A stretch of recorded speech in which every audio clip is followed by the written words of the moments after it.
appreciate the small market like you. I work the Press of Atlantic City is a wonderful paper in a smaller place, and I do want to say that for the record that I'm happy to write for it. Just put it out there. So anyway, I'm putting it out there that the Press of Atlantic City is the most wonderful publication I've ever heard of or participated in. I am a big, although a touring artist says AC, we call it AC. We don't call it Atlantic City.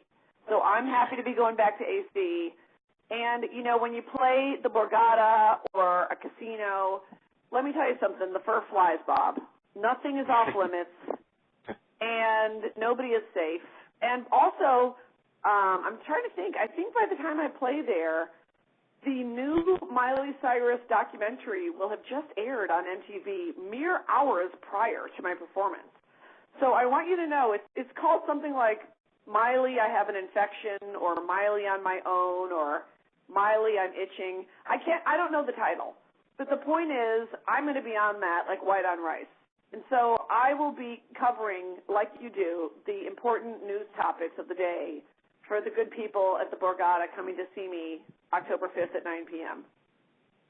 Well, you just covered a lot of ground there. Miley was the next question on my list, whether she was going to be in your act. I figured she was, so now you confirmed that. That's great. First of all, you should know that in the documentary, and I use that term loosely, she gets advice from Britney Spears, which I think is completely appropriate. Is it wardrobe advice, or what kind of advice is it, do you know? I assume it's life advice, Bob. I mean, if you're going to go talk to Britney Spears, you're not going to talk to her about music. You're going to talk to her about Nietzsche, Kierkegaard, all the great existentialists. Yeah, that was the next question on my list for you, was to move on to the great existentialists. So I'm glad you brought that up as well. Melissa Gorga. I was thinking Melissa Gorga from The Real Housewives. Pardon me? Wait, are you asking me to choose between Melissa and Teresa, or you just want to talk about the Gorgas in general? Well, I was especially interested in Melissa's new book of love advice, The Italian-Style Guide to Marriage. That's not the exact title, but it's something like that. So, like Happy Life, Blow Your Husband? I'm paraphrasing again. Happy Wife, Buy Me Jewelry. I don't know. You know, look, you're really asking the wrong girl. I actually have only been with men because I like them. So, you know, these chicks that are like with the guy for the Hermes bag, that's really never been my thing. But I will happily make fun of both genders and the entire LGBTQIA community, although I will also march for their rights. I will march for also their rights to make fun of each other, as well as love and worship the Gorgas, or choose not to. It's all about choice. And I think that Melissa Gorga is in a place where she has to choose if she's a serious member of the literati or a very serious singer. Is she tomorrow's Maria Callas, or is she going for a Pulitzer? Wow.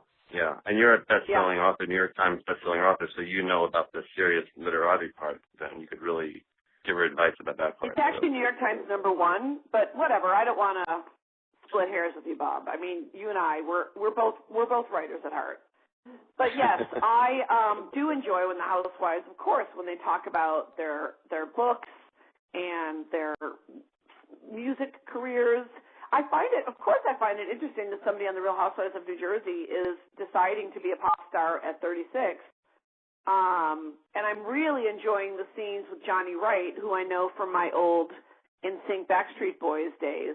And when I say my old Backstreet Boys days, I mean when I saw the Backstreet Boys in Vegas 2 weeks ago and twerked Kevin Richardson. I'm not expecting you to know who that is. I'm just saying it's important. And the people that come to my show are going to know the name of every member of the Backstreet Boys. I'm also going to tell you, I think I could have fucked Lance Bass when he was straight. There was like a 2-week window where he hadn't really fully committed, and I think I could have had him. When there's so much of this, incredible news out there, how do you decide that someone is right for your act? Like, how do you pick? Because there's so much to choose from these days. There's so many qualifications. Number one, it helps if they don't have a very good sense of humor about themselves. Let's just say, I'm not going to say the word Oprah. I'm going to say, let's say that there was a lady who has a Messiah complex whose name rhymes with Bopra. let's just say, for example, this is purely hypothetical. That would be somebody that I would probably speak openly and candidly about in my act because I find it amusing that she behaves in a way that is comical to me to this day, whether it's on the OWN network or, just walking down the street. So somebody like that is always great to make fun of because they don't really seem to be in on the joke. Barbara Walters hates me, but I don't care. I love her anyway. I might love her more, in fact, because of that. And then you've got your Ryan Seacrest of the world they're kind of untouchable, meaning no matter what I could ever say about them or how much I could ever tease them or talk about them in my act, they're still going to be just fine. And then you have the folks whose behavior, the Anthony Wieners, if you will, whose behavior is really just them walking into my act. So there are certain public figures or celebrities that are upset with me, confront me, and then I will just have to say, look, you flew the door open and walked into my act. So often it is behavior-based. Right. And then there are the people like someone like Cher who you just throw in your act and you immediately get the gays on your side if you mention Cher, right? That's like a gimme. Well, also Cher and Celine Dion have actually expressed to me that they enjoy being in my act, which is a giant milestone for me after years and years of just celebrity hatred thrown my way. It's actually been very gratifying to have people like Cher and Celine Dion. And keep in mind, Celine is going, her husband's 200 years old, so she's got it rough. Her day is harder than yours today, Bob, and I don't care what you're doing. Dion had a more difficult day than you did with that husband. And yet both of them have expressed to me that they actually like being in the act. And Celine said, and I quote, "It makes me feel like I am still hot." Was her Quebecois way of staying relevant. Gotcha. And have you had any run-ins lately with, more of the Oprah category people who, are not amused by you? Any awkward moments you can tell us about? Well, I think I don't, run into Oprah. Although if I was in a room with her, I probably accidentally would. You know what I'm. But anyway, I don't really, believe it or not, I don't really run in the same circles as most of these folks. But yes, I run into them casually, sometimes, constantly, and it's always awkward for them. Not for me. I've got ears and eyes wide open. But, I've been nominated for 5 Grammys, so 5 years in a row. They couldn't keep me from going to the Grammys, which is the only way I get to go to award shows.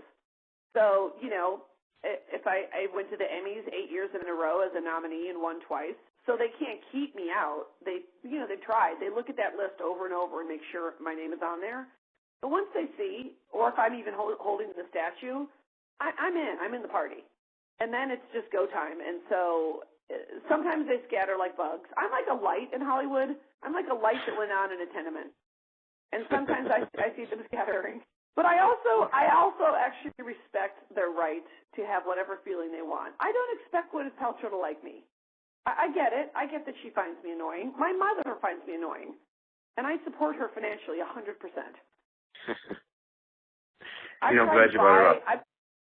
Pardon? No, I was going to say, I wanted to ask about your mother, of course.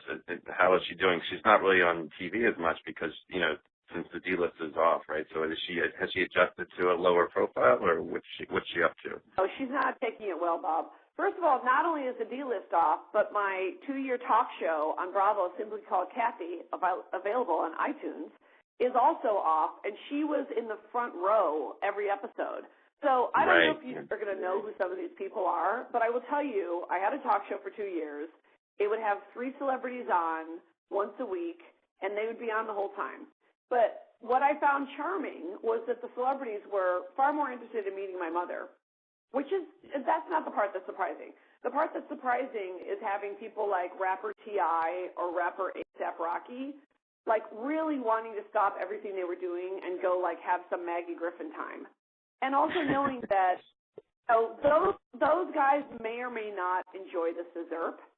But let me tell you, Maggie Griffin, at 93 years young, has been doing scissor long before Lil Wayne or anyone. I mean, I'm pretty sure my mom has been mixing codeine, cough syrup, Jolly Ranchers, and Fanta for a long time, like probably since the 30s. She's ahead of her time, definitely, yeah. My mom's like the Madonna of alcohol, always ahead of the trend. So are you plotting to bring her back to TV along with you too? Is anything in the works that you can tell us about? Are you kidding? We did a photo shoot for People magazine yesterday. America loves her. In fact, when all my Australian interviews are about my mom. So, yeah, she is a global treasure.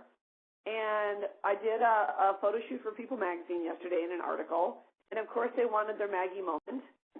And, yeah, she demands hair and makeup. She's like a Kardashian at this point. She's insufferable. I'm glad the call is not going to end without the word Kardashian being mentioned. That's great. That's important to have them, have that out there. So thank you for doing that. Well, we're both doing our jobs as long as we do that.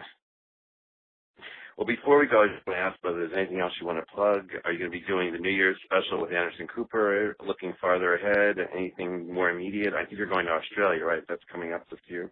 Yes, it's Carnegie Hall, it's Sydney Opera House. But this is the thing I'm really proud of, because I saw that you profiled only male comedians, Jon Stewart, Bill Cosby, Bill Maher. Well, good for you, Bob, you sexist pig. Did you know that your Kathy Griffin has shattered the record for the most televised stand-up comedy specials in history of any comedian, male or female, dead or alive? How about that, Bob? I didn't know that. That's great. Well, that's Jon Stewart can't say. You're right. Yep. It's a record breaker, and I think I'm even going to be in the Guinness Book of World Records. How about that? Wow.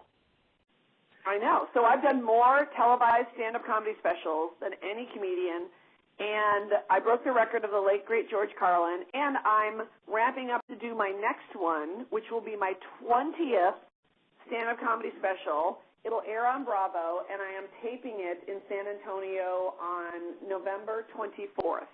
And it will air December 17th on Bravo. Wow. Congratulations. 20. Well, when you're a chick, you just have to work harder, Bob, and jump higher. That's the bottom line.